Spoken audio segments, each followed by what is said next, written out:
The Craig Foley Show on Deadline Detroit is made possible in part by Lynette's Shrimp House, located in Highland Park. It's Metro Detroit's premier destination, serving juicy fried shrimp, fish, and wings, alongside soul food sides and new additions to the menu, like turkey tacos and desserts. Located at 13548 Woodward in Highland Park, just north of the Davidson, Lynette's is open for takeaway, noon to 8 Tuesday and Thursday, noon to 10 p.m. Friday and Saturday, and noon to 5 p.m. on Sunday.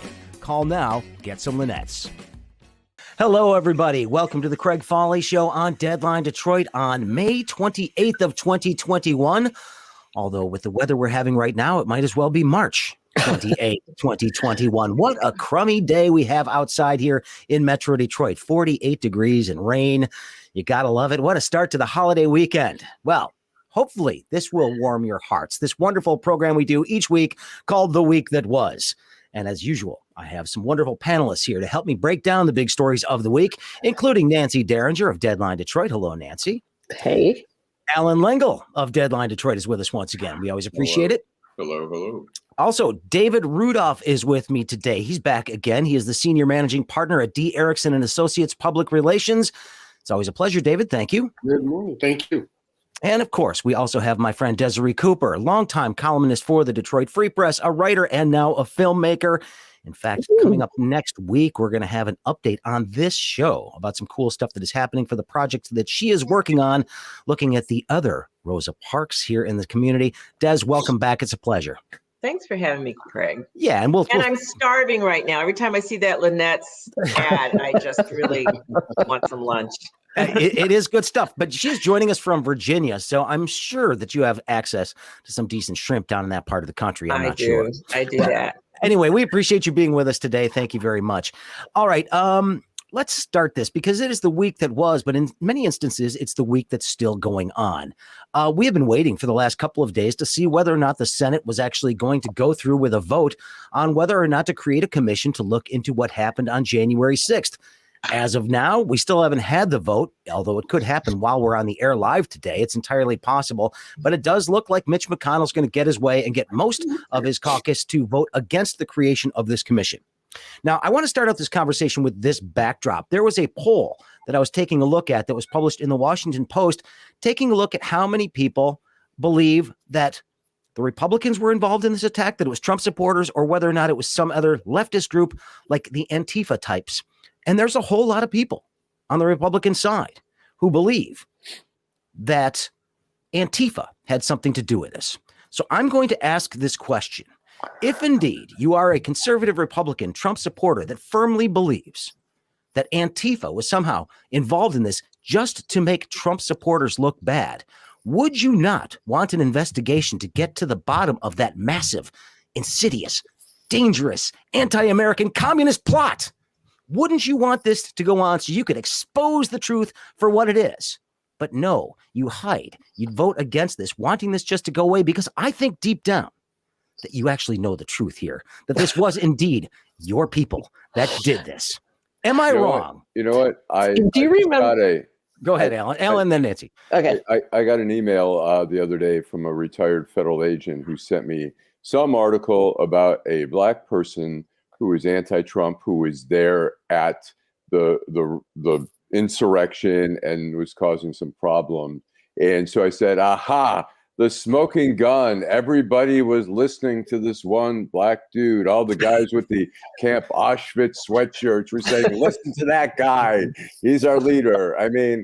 Well, the guys wearing the Trump Civil War T-shirts. You saw those, too, the MAGA Civil War T-shirts? Right. Yeah, this is Antifa for sure. Go ahead, Nancy.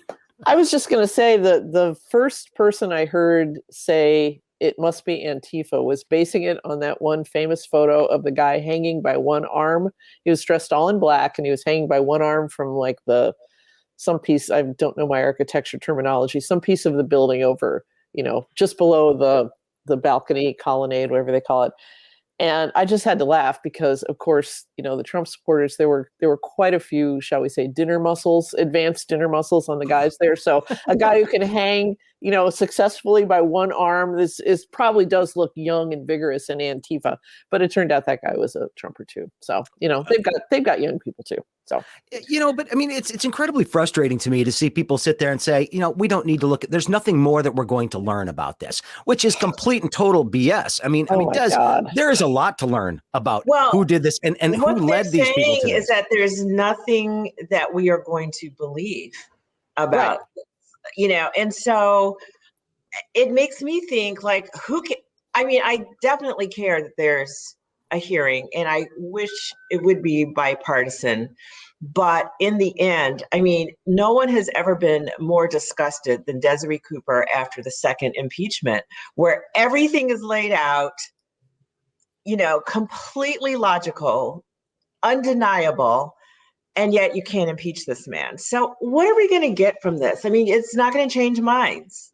Well, he was impeached, but he just couldn't be removed. I think impeach is such a lousy term because they impeach, but if you're not convicted, then the impeachment is just an empty word, really. Right. To me, the point is there couldn't have been a stronger case, and I don't know how hearings could do anything better. I want to disagree with you on one point, though, Des, and it seems to me that they are very, very worried about this carrying into next year, which is why they're trying so hard to stop this process now, because Mitch McConnell came out and said it. He said, look, this is a purely political exercise. That's what he called it the other day. And he says, we do not want this. We don't want to be dragged down by this next year when it's elections. We're trying to win back the Senate and the House. And as somebody pointed out on MSNBC this morning, there is nobody that hates Donald Trump probably more than Mitch McConnell, because Trump lost him the Senate. That was due to Donald Trump. But at the same time, he knows that it could continue on if they look into this and they start really, really digging into some of these relationships and getting some of these Congress people to testify about what they talked about, what they saw, and all that, because that's going to lay it bare right then and there as to who was responsible for this. And there are a lot of people who are still on the fence about the two parties who might just sit there and say, you know what, maybe these guys have gone a little bit too far. And maybe this party is out of control. I firmly believe they haven't done it by now. But they're worried about happening. It. Clearly, I think they're worried. Else. It's about something. It's strictly about holding on to power. Period. Yeah. So there's nothing that can happen that's going to change that agenda. Nothing. Because everything has already happened. I see that. I think the one thing that bothers me, though, really about the way this is being framed right now, and some of the conversations I've been hearing about why we shouldn't do this, we're hearing a number of other people say, well, I don't see us having hearings on what happened with the Black Lives Matter marches, and trying to equate the two together. And that's got to be incredibly frustrating. And David, when you're taking a look at somebody and people protesting to, against police brutality and what has been going on systematically in our communities for the last 400 years in this country, to, a couple of people pissed off that their guy was too much of an idiot to win re-election as an incumbent. It seems to me that that's got to be something that's irritating. Yeah, that it extremely is. And, between that and the connotations of Antifa is just all distractions. This really is about power. And Mitch McConnell has made it very clear. In terms of, he's telegraphed the fact that he doesn't want this to drag on, to an effective midterms. And of course it will be, it'll be part of the midterms. Of course, it's going to be about Democrats are going to even though that the framework of all of this, that they've tried to make this very bipartisan. They've tried to put the certain kind of things and that would allow this. I think it's an investigation that goes to the end of December, all of that sort of stuff. They've tried to find ways to make this very palatable to Republicans, but it really is. Mitch McConnell this week has been working very hard. Clearly, there was a private conference amongst GOPs. He is definitely personally pleading to them to do the right thing, which is essentially to vote this down. It's what's sad about this is that the two things seemingly you would think, after what happened in January 6th, you heard, the anger that Mitch McConnell had, and all of that doesn't seem to play into now what's happening, in terms of having this commission. So the fact is that we know that he hates Trump's guts all the way through, but Republicans have been resigned, for that, in order for them to sort of regain, control of, of the House and Senate, that they need to go down this line, and I'm, it is just unconscionable to me that they would not be willing, to go for this because, and in fact, I mean, they do know. I mean, there's less than a handful now. And like, as we say, what do we have? Like 3 on the record who has said that they'll vote for this with Susan Collins, Lisa McConnell, and Mitt Romney.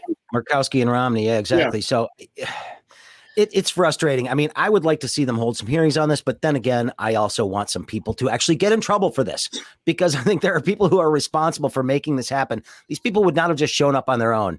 Hey, it's going to be wild, everybody. Show up. I mean, come on now. Lives were lost. The fact that, that we have lost people, the fact that, when you have, I believe what was it? The Capitol Police's mom that showed up the other day too. And you would think that, that would be something that would work in the favor of getting these folks to feel the humanity of that we owe the lives that were lost, because of this. And it doesn't seem to be impactful at all. These are strange times. I can't understand. Well, this is why it's a no-win. I mean, when Black lives mattered, it was blue lives that mattered more. And suddenly now blue lives don't matter at all, know? And so it's a moving target. And I actually saw somebody call the mom a crisis actor the other day. Which I mean, really? this is just how stupid this is getting. But this leads me into the bigger question of cooperation in Washington right now, because obviously the Republicans are not going to vote for this. It's likely going to get voted down today. We'll see what Nancy Pelosi decides to do. The House could go it alone, which would still be, I think, better than absolutely nothing taking place on this one. But now you've got a situation where Joe Manchin, right, from West Virginia, the Democrat from West Virginia, is starting to rethink his insistence on bipartisan because he is seeing intransigence on stupid stuff. And he's like, why am I rewarding the other party for being obstructionist in everything that's important here, whether it's an infrastructure bill, whether it is, looking into January 6th. I think maybe one of the positives that comes out of this is that Joe Manchin realizes that he's not acting with people that are good faith actors here. Mm-hmm. Anybody disagree with that? I mean, do we see a potential turn here on Joe Manchin to actually give the Democrats 50 real votes? I hope so. I mean, that does not sound promising, Allan. No, well, it's disturbing that he's become, one of the most powerful senators by virtue of just being the tiebreaker a lot of the times. And he's, stop worrying about reelection. You want to be a Democrat, be a Democrat. You want to be a Republican, be a Republican. Stop worrying about, how it's going to look to the state. I mean, have some convictions. And it's pathetic to watch guys like this, but he's not alone. I mean, there's so many of them who we've seen who have voted against impeachment because they're worried about Trump. They're not voting their conviction. They're just worried about how it's going to look to their constituents. And even that's not probative anymore. I mean, they voted against what was the Biden bill to get us out of the pandemic slump. Yeah, voted against that, and then they go home and brag about it. So it's like their people are benefiting and are in favor of it, and they're off. Marching to a whole different beat. I mean, and you see this with a lot of issues where really they say it's their constituents they're representing that, and they're not. Their constituents they're representing some crazy people in their district, but their constituents are moving and they're not. So it is once again all about the power. Go ahead, Nancy. I agree with you on that one. All right, go ahead, Nancy. I was just going to say, I don't think we can talk enough about the incredible power of the misinformation bullshit network on the right. I mean, there are people, like you said before, MBN News. 75% of Republicans believe that Antifa had something to do with the riot.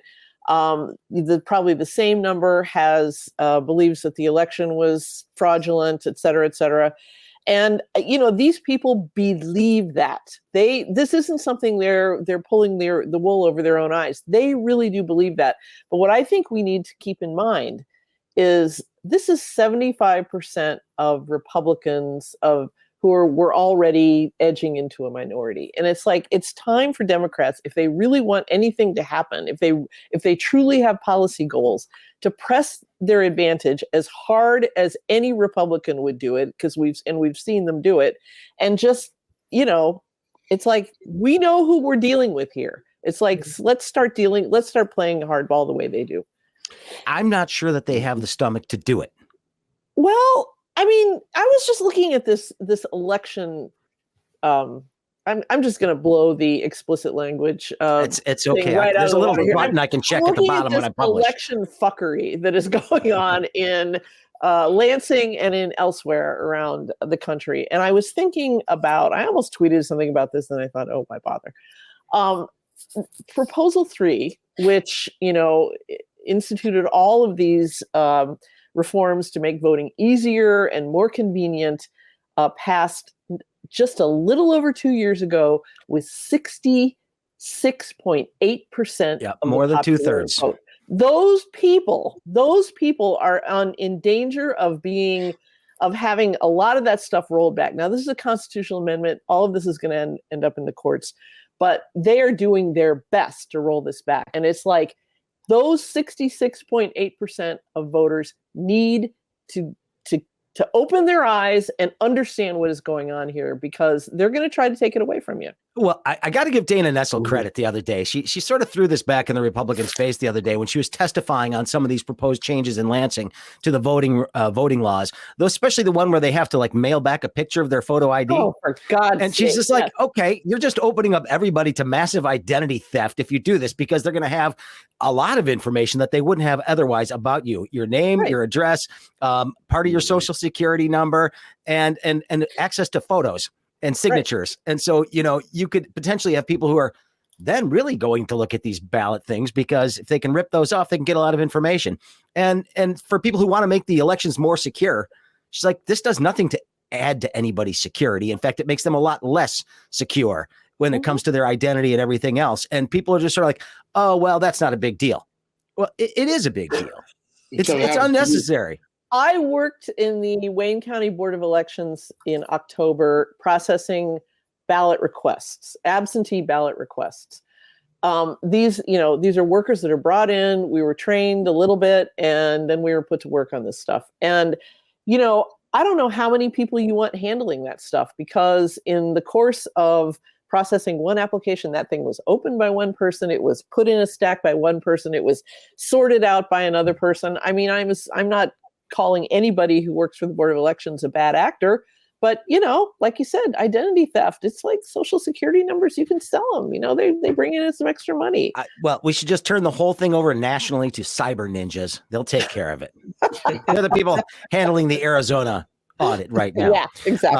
No, that's a joke, by the way, just in case anybody knows. But getting back to this infrastructure deal, and whether there's cooperation, there is still some negotiation going on in this. There is still some negotiation going on over a police reform bill. Now, whether or not it has some sort of qualified immunity reform, we don't know yet. But it looks like there are at least some good actors trying to strike a deal on this, and they're coming closer together on that infrastructure number. But what point do you pull the plug? What's the thing that you sit there and look at and say, you know what, they're not in good faith acting on this when they're just, they're loosey with the football. How do you recognize that at this time? And is bipartisanship still something you strive for with these people? Well, the president, I know he has had his own sort of deadline of he wanted to get something done before Memorial Day. I think he pulled the trigger right now. Again, knowing what's going on, in Washington and how Republicans are playing this, all they're going to do is keep dragging their feet and trying to bring up different issues about it. And I think there's going to be a point too where, the president and Democrats need to also be concerned about the other, sort of with, progressives within the party as well. Clearly, Senator Sanders is saying let's move forward. Let's just get gangster with this and move on. And I think I actually think he's right. Anybody else think that that's the way that they should go? Just forget it and blow up the filibuster and let's move on. Me. Yeah, I get a thumbs Yeah. up from Nancy. Yeah. All right. These are not reasonable people. Okay. It's like we're talking about people like Tom Cotton, and it's like, this is not, I mean, that is one flaw that Joe Biden has in abundance, and that is his belief that somehow it's still 1973 and Republicans are reasonable and we're all on the same page and we all accept the same set of facts and everything else. Those days are over, and it's time He gets it. I think he gets it. I think it's clear. I mean, Nancy and I have talked about this. I mean, the Republicans, they have no issues, no true agenda except to derail the Democrats to get back what they lost. And they do everything. I mean, when you look at it, the voter suppression bills, everything they do, the gerrymandering, they put all their energy into stuff to derail the Democratic power. Right. And it's like, let's get some things done in Washington. And so if it's only for a couple of years that we actually get something done, then let's do it. Well, 3 words: Affordable Care Act. Push it through. People will benefit, and they will not be able to undo it. And you won't reap the rewards for it till 10 years later. But hey, well, it's the same thing. Same thing happened with Social Security. Same thing happened with with Medicaid. And anyway, all right. Let's move on here because well, let's see. It's been how many days since our last mass shooting? What, 2? We had one in San Jose the other day. 9 people killed. One of those signs. Man worked into well, I wish I know. I hate to make jokes about this. No, I know. But you've got a situation where a guy walks into a workplace in San Jose, kills a bunch of people, then takes his own life. And California has been trying to do something about gun violence for a while. They've had a number of these in the last couple of years.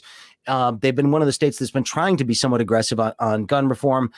They haven't got a whole lot done. But at the other end of the spectrum, you now have Texas, which is passing a bill that's going to allow people to carry handguns without a license, without a background check, or without any training. So basically, if you want a gun, carry a gun, which seems to me to be a horrific idea. But gee, Texas has always been so smart about things. But, we've got a situation where we have these things happening all the time. And yet another state just says, well, screw it then. There's nothing we can do. Everybody gets to carry a gun who wants one, which seems to me to be just about the dumbest way to approach this as possible. We are at such different ends on this thing. Not only, we see this with the ATF. We have a guy now, David Chipman, who's been nominated as director. And there is going to be a fierce fight because David has been aligned with a gun control organization, and people are just going crazy. And we interviewed him because he's from the Detroit area and was in the Detroit ATF office. We interviewed him, and there are still comments on the YouTube video from people saying, he will not take my gun away. Just the last couple of days there's been. So it's going to be a fierce fight. And basically, there's so many people fighting against ATF enforcing the existing laws, let alone, trying to put in some new laws. Go ahead, David. I want to share this. Part of it is personal. So I'm a gun owner. I'm a CPL, holder as well. And there was a time when I used to think that, that all of that would work sort of in the favor of if there was ever a situation where I needed to defend myself and or my family, that would make that sort of I'd have a fighting chance. And when I hear these mass shootings and what I never hear is as much as we are pushing, or there's various states and folks that are pushing to have more access to guns. What I don't hear ever is that in somehow or another that the lawful person who's carrying a gun has been able to thwart a threat, either in the workplace or in the school or anything of that nature. So we all have these guns, but guess what? They end up, creating more problems. You get more people who are getting, shootings and mass shootings that are happening, and I think there's only one case in Texas, or at least where I can recall, where actually I don't know if it was at that church, and there was a there was a gunman who who started to shoot things up, and it was basically two other there was a couple other folks that were there that actually had and they were able to take him down. But other than that, you never hear about. I mean, it's the guy goes in, kills a bunch of people, kills himself, or is either killed by police. But so again, this idea that Texas is just saying just everybody, it's already the Wild West anyway, with the legislations and regulations that are out there. So now you're going to just say anybody can carry one. Take away take away the registration of guns, take away the training, and requirements that you have to do to have that. I mean, this is just a prescription for, it is going to be crazy down there. There are airports in this country, including down in Atlanta, where people are allowed to open carry. And I did a story a while ago for ABC News where a guy walked in, he dropped off his daughter. He had an AK-47. He was walking open carrying through the airport, and people were freaking out, and they were calling the police. And the police come up to him, and he says, "I know my rights." And he's got his YouTube video rolling. "I know my rights, and you can't do this. I'll sue if you try to give me a hard time." It's Let me guess, he was a white guy. Yeah, and I interviewed Yeah. I interviewed the former head of the security for the Ben Gurion Airport in Tel Aviv, and he said the idea of having armed people, citizens, when a gunman comes through like the airport he says is insane. You'll have people shooting at each other. There'll be collateral damage or whatever, and it's just I tell people who get guns, people who I know, I say, here in Detroit, they get a gun. And I say, look, there's a couple things. One, do not, if you're driving down Jefferson or something and you see a liquor store, if you wouldn't go in there without a gun, don't go in with a gun. And the other thing is, look, if you get held up, don't pull out your gun. Take your chances. Yeah. Give them your wallet. And do not shoot the person as they're running off. Yeah. And so... Exactly. You'll go to prison for that one. Yeah. So, well, here's what ticks me off about this Texas bill. The NRA, of course, is behind this. There's a guy at the NRA. His name is Jason Ouimet. He's the executive director of the NRA's lobbying arm. And in a statement, he said that this is the biggest Texas, quote, the biggest gun rights victory since the Alamo. And if I remember correctly, everybody at the Alamo died. Everybody died at the Alamo. Which brings me to my other solution. Yeah. And that is, let's put our hat in our hand, let's ask for forgiveness, and give Texas back to Mexico. Or just send our thoughts and prayers. That's the other option. But I'll tell you, this is the kind of thing that would keep me from going to Texas. Yeah. I mean, I wouldn't host a convention there of any kind. I would not bring, I don't know if I'd be opening any offices if I had a business that was big enough to do that. And I certainly am not going on vacation in that state. It just seems to me, I mean, first of all, it's ridiculously hot, but it just seems like a pretty awful kind of place with that sort of an attitude. If you're not even gonna do a background check for anybody who wants to just open carry a firearm, I have an issue with that. I just think it's a boneheaded overreaction to people's perception that somebody might take their guns. And if anything that we have seen over the last 20 years, it's that nobody's coming to take your gun. It just hasn't happened.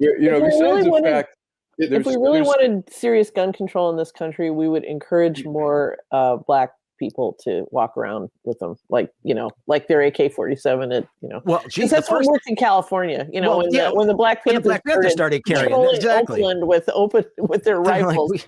We can't have this. Then Ronald Reagan's like, woo. I can tell you this: it's jarring enough when you're in Texas and just to see long guns in pickup trucks already.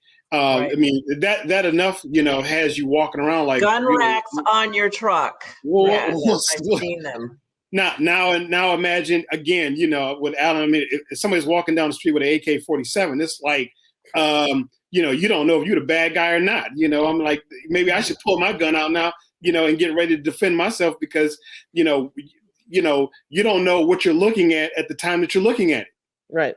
Yeah. So real quick, a quick update on some news that we were waiting on. 5 Republicans voted along with the Democrats to create the commission, but they needed 10 and they only got 5. So the Senate has voted it down. We'll see what Nancy Pelosi decides to do and whether she goes forward with it as just a House only investigation. Yes, Nancy? So that would have been Collins, Murkowski, Romney. I don't know who the other 2 are. I haven't seen. Michael Lucido just gave me the update. So if he wants to find out who they are, he can put it in the chat for me. Thanks, Michael, by the way. Appreciate that. See, we got a research assistant on the show, live research assistant. Never had that. Yeah, I was going to say one thing about the purchasing a gun. There's so many loopholes anyways about buying guns. There's what they call straw purchases, where you have somebody who doesn't have a record buy guns for you.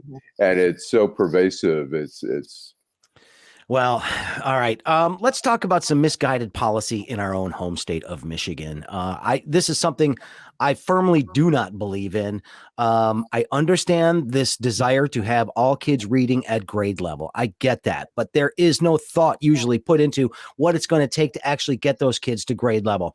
So now Michigan, of course, has a law that says that all students who cannot read at the 3rd grade level by the end of 3rd grade will be held back. Now they suspended that because of the coronavirus and the fact that you had so many kids who are distance learning and so many that, taking into account the digital gap that exists, but they're still going forward with it for kids from this year. So they didn't do it last year, but this year they're going to. And so it looks like thousands of kids are going to be held back in the 3rd grade this year because they're not passing this. And I'm sorry, that does nothing to really address the core problem here and what's going on. I mean, just having them repeat the same things. What if they're exceptional at math? What if they're really good at other things, but they're struggling with the reading? So you're just going to have them repeat all that stuff over again instead of getting some sort of reading program in place to help them get to where they need to be while they can still be where they are at everything else. It just seems very short-sighted and one-size-fits-all policy that the Republicans always seem to think is the perfect solution for our educational problems in this country. Which, by the way, never really include any resources to address the problem. Exactly. And it creates a stigma, I think, when you get held back. I remember just a bit growing up, and when the kids were held back, they were always, there was a look of like, hey, they're the dumb kids, and it's not necessarily the case. No, actually, it's not. It's not the case, but they're not willing to hold back another year because of this pandemic. Because remember, last year they didn't do it because they lost the last couple of months of school. This year it's been virtual all year. I've heard from some students for a project that I'm working on right now with a student who's been talking to some kids in Detroit who were like, I only got to go to class 2 days a week because I had to share one laptop with 3 little brothers, and so you don't have the time. And this person was in high school figuring that the little ones needed the instruction more, so they had to sacrifice, and there weren't enough computers to go around. And so, I mean, it seems punitive, and it seems like, again, it will stigmatize these kids, and I guarantee you that the numbers are going to be totally askew, and they're going to be predominantly children of color and those with at the lower end of the economic spectrum. It's just what it's going to be. If you've ever been in a public, go ahead, David. I was going to say, let me offer a perspective. I sit on I'm a board of director on a charter school here in Detroit. So let me offer, I think, a perspective of that. We're right now going through our school budget process, and we're looking to harness those ESSER funds that are coming in. How we can exactly attack that. We know exactly what our schools on the east side of Detroit, and so we understand as a board that what conditions that we are operating in. Again, our school was mostly closed during the pandemic, and yes, so testing is not going to be wonderful. We're going to know that, but the idea is, I think, is what Lansing ought to do is be looking at how to be impactful, and offering resources, so that we can tap into that, because we're looking, we're trying to find every possible way. We're already working with trying to, bring kids forward, 1.5 grades, let alone now what this is. We should all be thinking creatively, how to use these funds, not creating a stigma situation by holding back, our young people. But we should be looking at how can we get more and put more into the classrooms, support our staff, supporting our teachers, and supporting our families, because, again, there's so many other circumstances. But again, Lansing is very tone deaf about this. Well, and how about looking at the trauma, the emotional and psychological problems that kids are now. I mean, they are depressed, they are disconnected, and how do we just ignore that and say, okay, and therefore all of you should be held back? I mean, we've been through something, people. We've been through something. So, I mean, Craig, everyone's talking long-term solutions that have got to be fixed, but we've been through something. And the way to deal with today is not by layering more trauma onto these already traumatized children. So I totally agree. Everything needs to be fixed, and it needs to be fixed now. And it's always the poor kids, the kids of color, who are going to bear the brunt. But in this moment, there's a lot of well-to-do kids too that checked out, could not go to school, could not function, are grieving their sports programs, their extracurriculars, their kids, their friends, and they didn't do so well either. Okay, so as a nation, as a state, as communities, we have to get around these kids and try to figure out how to even deal with that. So I think to add "and plus you fail" is really not the way to go at this point. You're absolutely right on. I'm a parent of a 14-year-old who just is today is her last day from Mercy, but I'm glad that Riley is got through that, but it was not a pretty experience at all. Right. So I activate my parent hat, which is that it has been rough. It has been absolutely rough, and what we've been dealing with is more of the mental wellness side of it. I mean, her whole life, flipped up. And I'm sure, like you say, not only is it, kids who are, in urban areas, but, this is everybody's kid has gone through this. I don't see that as one of the biggest pieces that we're not addressing, which is the mental well-being and what this has caused, on our kids. And it's going to be a slide along effect, not only on the K-12, but even how colleges deal with this, and again, we're going to be dealing with this for a very long time. Absolutely. Nancy, you were about to say something as well. I don't really have anything to say other than it's a boneheaded policy. It's the kind of thing that sounds good on paper. It was like, I remember when I was living in Indiana, our editorial page went all in on this idea that we should charge inmates of the county jail like a daily fee for the time that they're in the county jail, right? And that sounded great. I mean, that'll be a disincentive to do crime and get arrested. And it's like, no, all it does is it kicks a guy out or a woman out onto the street after 30 days or so with yet another financial burden that they have to pay. And this is the same thinking that went into this, this flunk law. It's like, oh, well, if they know they're going to flunk, they're really going to buckle down and learn. I've been in some schools. I was in a school in West Michigan a few years back where they were really concentrating on this reading thing because they served a lot of lower income kids. They had a lot of migrant kids, these, children of migrant workers over there, agricultural workers. And this principal was doing heroic work. They had a day of, they had staff meetings with these kids' names on whiteboards. What are we doing for, this kid?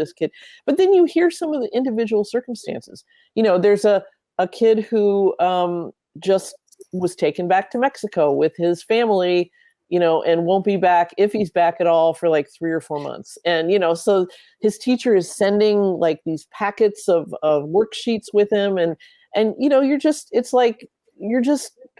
hoping that something good happens out of that. You don't really know.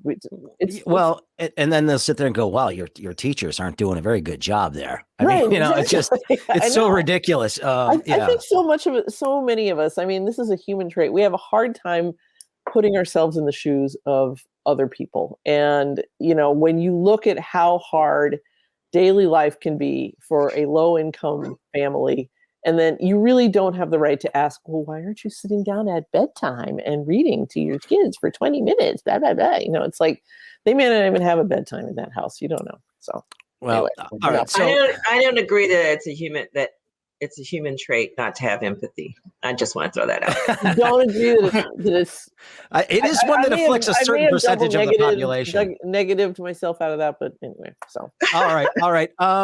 Okay. Allan wants to talk about the governor here. Michigan, of course, changing some COVID guidelines, allowing larger crowds at restaurants. You no longer have to have a party of 6, apparently. But unfortunately, she changed the policy about a day too late for herself. First of all, why was she hanging out in the Land Shark other than a nostalgia tour of East Lansing? But two, again, she is pissing people off for the wrong reasons. And David, you're a PR guy here too, so I'm going to get your take on this. David, I need to hear David's take on this because there are ways to handle some of these things and ways not to. These are like really dumb little mistakes that she doesn't need to be making right now, because that the Republicans she's the only thing standing in the way of all these horrible policies we're seeing in other states happening here in Michigan. Yeah. I can't. I can't understand. How the governor, just walked right into that one. As a Spartan, I've gone to Land Shark, and great place. But she should have. She should have did a count around the room. Knowing exactly that. Between that, this whole travel gate thing that's going on, air, charter versus, filing. This was something that she walked right into and she didn't need to. It was very simple. The fact is that she wasn't at the time following her own her own recommendation, her own executive orders. And again, it's just, she walked into this and it's so elementary. Come on now. She was in a group. She already knew that, she's asking the rest of us not to do that. I don't know how that happened. I really don't. Go ahead, Allan. I'm baffled by her behavior. She's been up in Lansing for a long time. She, in the state legislature, she was the county prosecutor in Ingham, interim for a while. She's not a neophyte, although she's certainly acting like one. The plane thing is baffling, and really, it really gets that, and it really so bothersome. I root for her. I think she's done overall, she gets pretty high grades in the pandemic. She's tried to, follow the science and ignore the pushback from a lot of these crazy folks.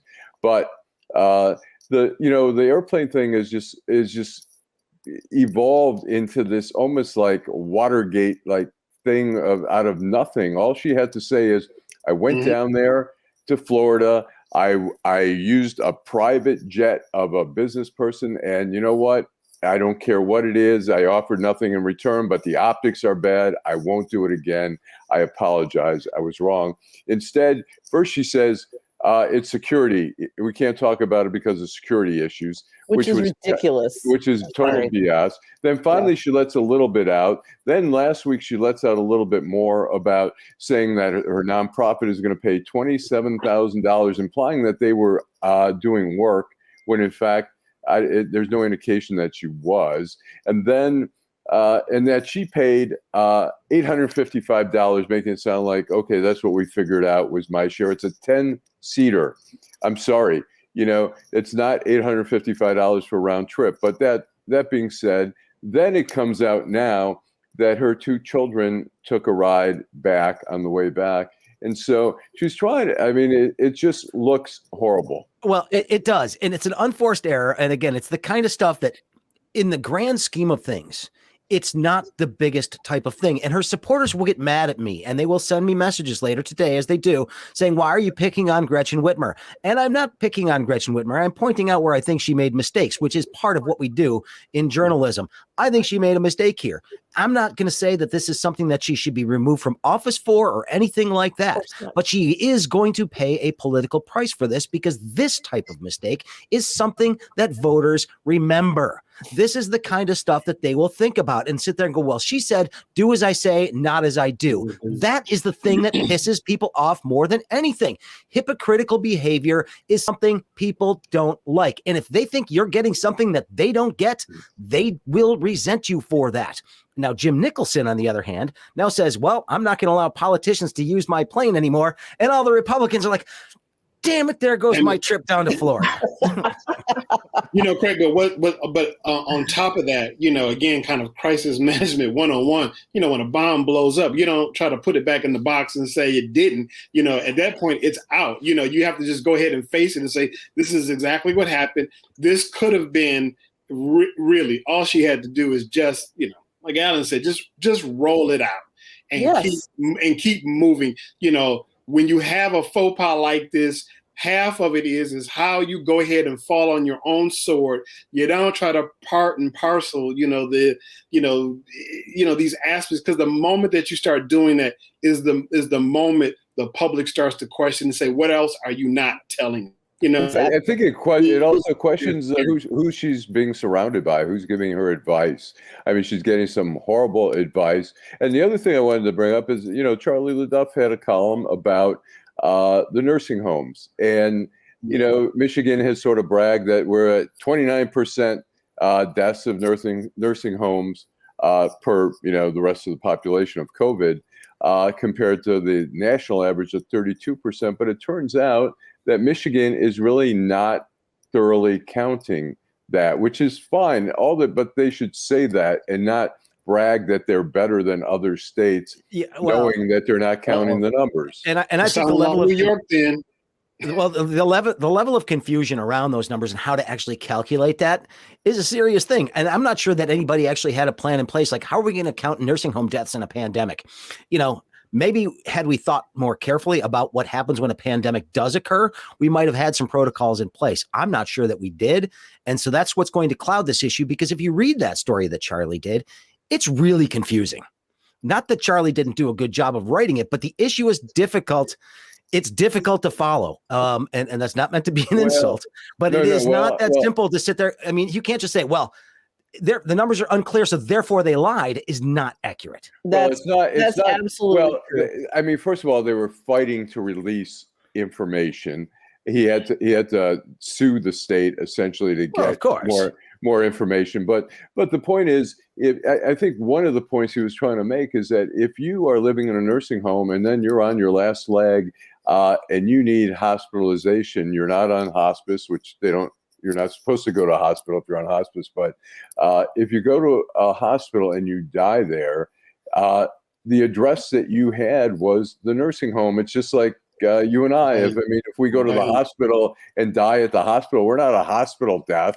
We are a death of whatever city we're at or whatever home we're in.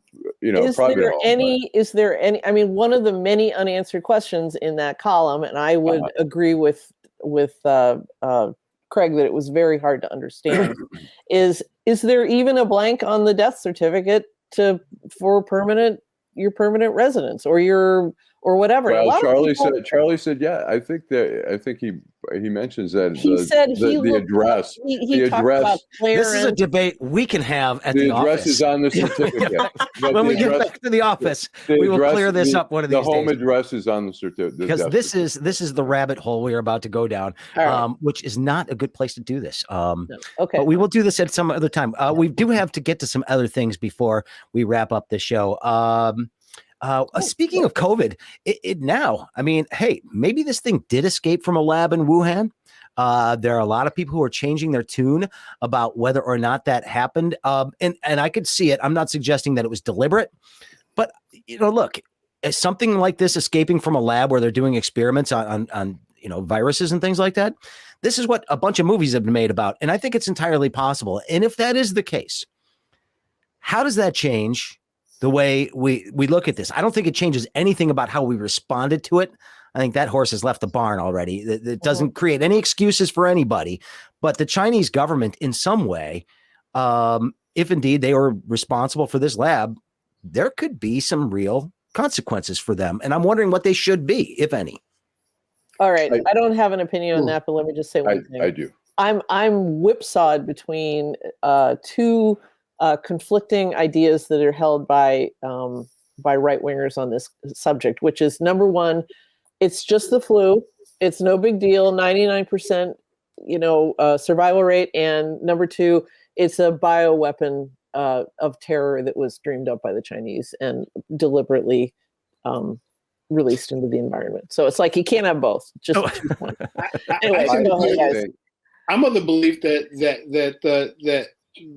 China was working on a bioweapon. To me, I think they were monkeying around with coronavirus. And I think somehow or another this thing has kind of gotten. I'm not going to say it was deliberate to get out, but I think somewhere along the way they were playing with with this virus, with some possible malicious intent somewhere along the way. It just didn't go the way it goes, but that's my personal belief of that.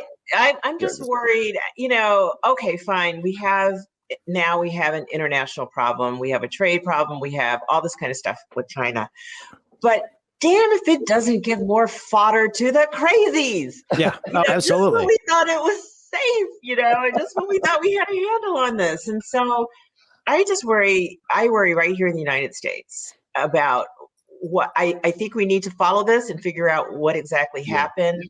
But the fact that we were so quick to say, oh, no, that couldn't have happened, and now it could have happened, or maybe we didn't look close enough, is a problem. Well, and I worry about my AAPI fellow citizens because it was bad when it was just an idea. And now that there's some credibility to it, it's horrific. Well, I think. Oh, go ahead, David. I just want to add to what Desiree's saying. I think what added is that I think that that this possibly, could. We're going to get another pandemic of some nature. Maybe not in our lifetimes, but I think again, for those rogue nations and those that maybe thinking on these lines, I think this just shows that there is a possibility to have something that can be extremely devastating. And I'm just concerned whether not just China, but I'm just it exposes all of the things.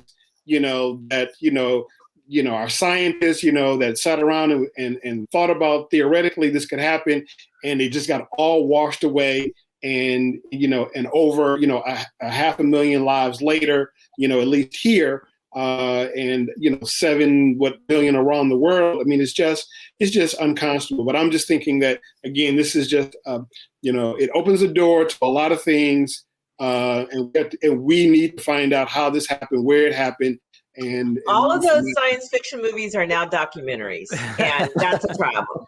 Well, I look at it this way: I'm not necessarily suggesting there was anything intentional here. I think it was lax standards, and we've seen that in so many different instances when it comes to the Chinese oversight of industry and everything else. They don't have a lot of controls over that stuff, and if this now, for me, is leverage that the international community has over China to actually get their act together and become a better global citizen, especially countries like India, which have been absolutely devastated by this. They share a border with China.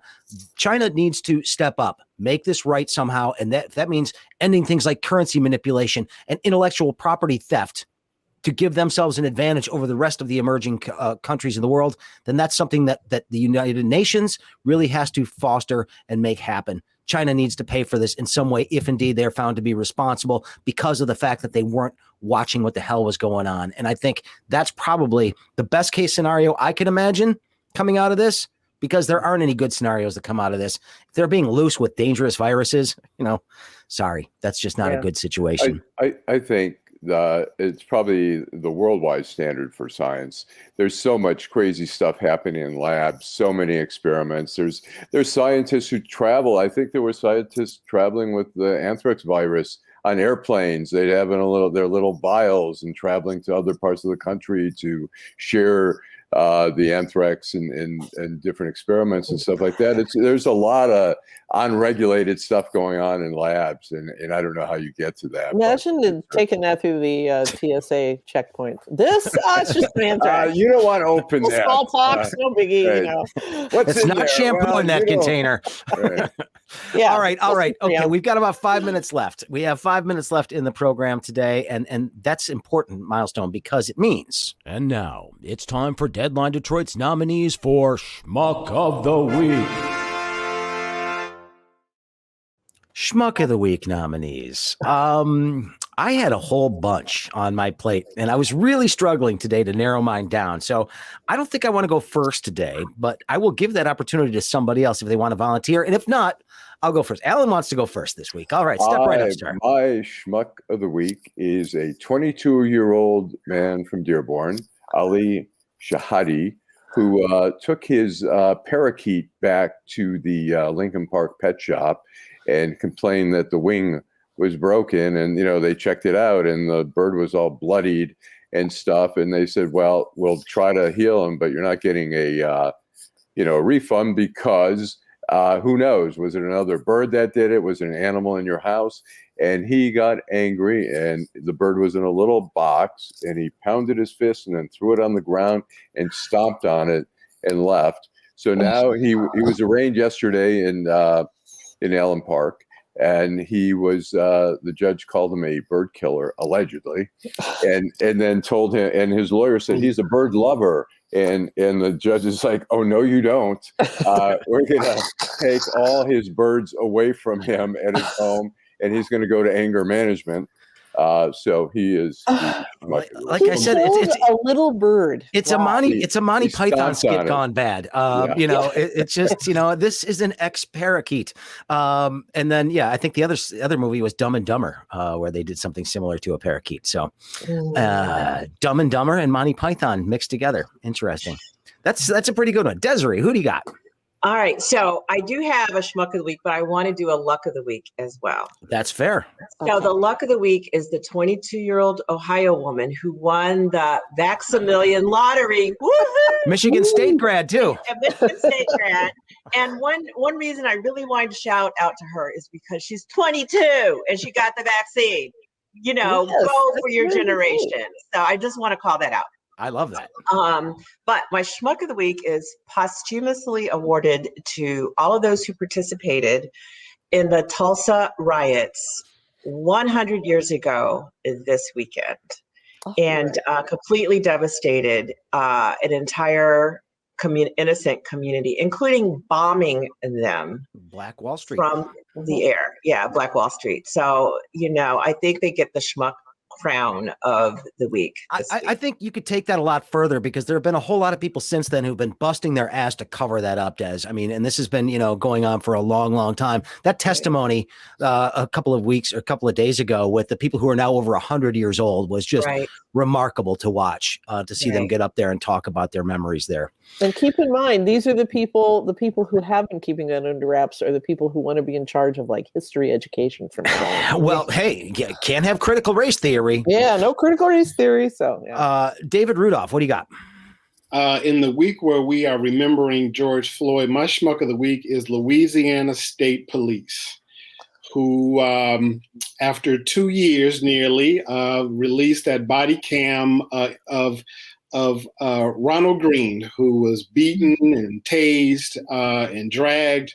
And that continues it's on my radar of monitoring, where you have unlike what we saw in Minneapolis, where you had police immediately responding and, or at least leadership, and prosecutors really, this is something that happened in 2019, and, and we're getting, more dribbles and drabs about, not only what the video reveals, but, the statements that the police made, in the beginning was that Ronald Green was killed because of the accident. And then later he was killed on his way, or he died, during the being transported to the hospital. So they get my Schmuck of the Week because of, and I like that it probably would be stronger than that, but obviously it's still very much proof that the issues that are in across this country between police and African Americans, males in particular, is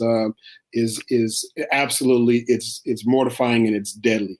And I want to reiterate something that David was talking about there. Keep this in mind, everybody, when you sit there and you talk about backing the blue and trusting the police all the time. Look, I understand that there are a lot of good police officers out there, but this was a situation where 2 years ago, a whole bunch of cops knew exactly what happened, and they still told the family that he died in a car accident. Mm-hmm. Keep that in mind. Yeah, and they exactly. they kept that up for 2 years. They only changed their story when the facts started to change it. And, you know, this is all you need to know. Until this stuff goes away completely, there will be no changes to what is going on out there. So good one, David. I appreciate that. Nancy Derringer, you're going to go last. You're going to go last because I'm going to do mine real quick. Okay. Mine is Mike Lindell. Everybody knows Mike Lindell. He is the cross-wearing My Pillow founder. Now, Mike Lindell this week decided that just because he is indeed Mike Lindell, that he was entitled to go to a very special meeting of the Republican Governors Association. He, of course, is not a Republican governor. These meetings typically are for staff and the governors themselves. In his mind, he is. Well, the pillow governor. He had a calendar event that he's like, well, this was on my calendar. It says RGA Nashville meeting with an attachment called NashvilleAgenda.pdf.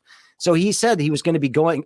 It also said confidential at the bottom, like he had a secret plan for when he went to this meeting. But he was on Steve Bannon's radio show, and he said he was going to confront Georgia Governor Brian Kemp and Arizona Governor Doug Ducey, who is the chair of the Republican Governors Association, about their elections and allegations of fraud in the states. None of these governors want this to happen there. So he gets there and he promptly gets kicked out, and he's all upset about this. But the Republican governors said, "You ain't one of us, Mike. So, Mike, stay in your lane, pal. Make a good pillow. Maybe it's a good pillow. I don't know. But stay there. Otherwise, go home and cry into it, sir." That's a good one. Nancy. Okay. Mine is I'm going to mangle the pronunciation of his last name because I've never seen this name before. Benny Lihio. He is, of course, the now infamous front desk clerk at the Crown. Former. Yeah, we'll see. I think it's called Crown Choice Crown Resort Crown Choice Suites and Resort in Mackinac City, Michigan, who really did a remarkable video performance when when a customer came down to complain that the toilet was overflowing in her room, and his response was, "Get the hell out of my hotel," after calling her an idiot, a dumb Democrat, and a number of other things. Yeah, and you're being a dumb Democrat. I'm thinking to myself, I don't really know how that plays into plumbing expertise. What would a smart Republican do when the toilet's overflowing? Well, he's like, "Did you turn off the water supply?" She's like, "No." I know she a lot didn't of know people how to do it. I know a lot of people that have never even noticed what that thing is on the wall behind their toilet. They have no idea what that thing's for. Exactly. Yes. And so you're at a hotel. Typically, something breaks. Somebody comes and fixes it. But it turns out, though, what's really weird about this, because I did not know all of this. Apparently, this one family that this guy comes from owns like all the hotels in Mackinac City and many of the restaurants. And so it's kind of like you leave that hotel and this was at like 11:30 at night. And, he wanted to kick her friend, and their combined 5 children out into the inky darkness of the near Upper Peninsula. It was a dark and stormy night. and then have to find another room at that hour with 5 little kids. Business opportunity for them. They need to open a dumb Democrat hotel. Yeah. Ooh, I like it. Well, I mean, look, all of my friends on Mackinac Island were quick to point out that was Mackinac City, not Mackinac Island, because this is horrible publicity for the entire region. Yes. Just one idiot berating a customer for no reason other than he was too lazy to go up there and take care of the problem. And that is exactly what it was. Exactly. And then deciding to yell at this lady and bring politics into it. And then get all the people who really dislike the MAGA people fired up. Yelp had to shut down their page, and everybody on Mackinac Island is like, "Oh my God, this is going to hurt tourism if people from outstate see this thing. I'm not going there." You're a moron, buddy. You cost your family's company so much money. Let's get a hotel up there, and we'll have on the marquee, "Dumb Democrats welcome." And yes, our toilets work. This is a great example why monopoly control is an awful, awful thing. Yes. Boss Hogg up in Mackinac City, trying to control everything and being a complete jackhole about it, just did more damage to that community than one person could. I can't think of anything else that could hurt them more. Let's get it on the policy conference. You know, Yeah. it's a pretty good idea. I'm certainly not going to be holding my event at the Choice Crown Suites or whatever it is. Whose pillows do they have in those? That's a pretty good question, Des. I That is a think good you're onto question. something there. Oh, boy. All right. We got to wrap it up. This has been a fun show today, though, and I think a somewhat informative one, which is always a surprise when it comes to the week that was. But I do appreciate you being with us today, checking it out. I want to thank my guest, David Rudolph. I appreciate your help this week, sir. Thank you very much. And it's always good to see you. Des Cooper, thank you. And by the way, Des and I are going to be talking next week about some cool stuff that she's working on that anybody interested in Detroit history is going to be thrilled about. Of course, she's been working on a film for a long time that's exploring the legacy of the woman who broke the color line at Boblo. And it's really, really cool stuff. And we're going to have an update for that this coming week. I think Thursday, we're going to have that. So that'll be there. Thanks, Des. Appreciate it. Thank you. All right, Nancy Derringer and Allan Lengel of Deadline Detroit. We always appreciate your help. And next week, we may try to do this remotely outside somewhere. We'll see. Because, you know, we can do that since we've all been vaccinated now. Thanks to Michael Lucido for engineering the broadcast. Thanks to Lynette Shrimp House for sponsoring this program. I always appreciate that. And again, thanks to all of you. Have a fantastic holiday weekend, long weekend here. Hopefully the weather starts to cooperate by about tomorrow. And if you can, go outside, do some fun stuff. And if you can't, Allan, stay home safely. The Craig Foley Show on Deadline Detroit is made possible in part by Lynette's Shrimp House, located in Highland Park. It's Metro Detroit's premier destination, serving juicy fried shrimp, fish, and wings, alongside soul food sides and new additions to the menu, like turkey tacos and desserts. Located at 13548 Woodward in Highland Park, just north of the Davidson, Lynette's is open for takeaway, noon to 8 Tuesday and Thursday, noon to 10 p.m. Friday and Saturday, and noon to 5 p.m. on Sunday. Call now, get some Lynette's.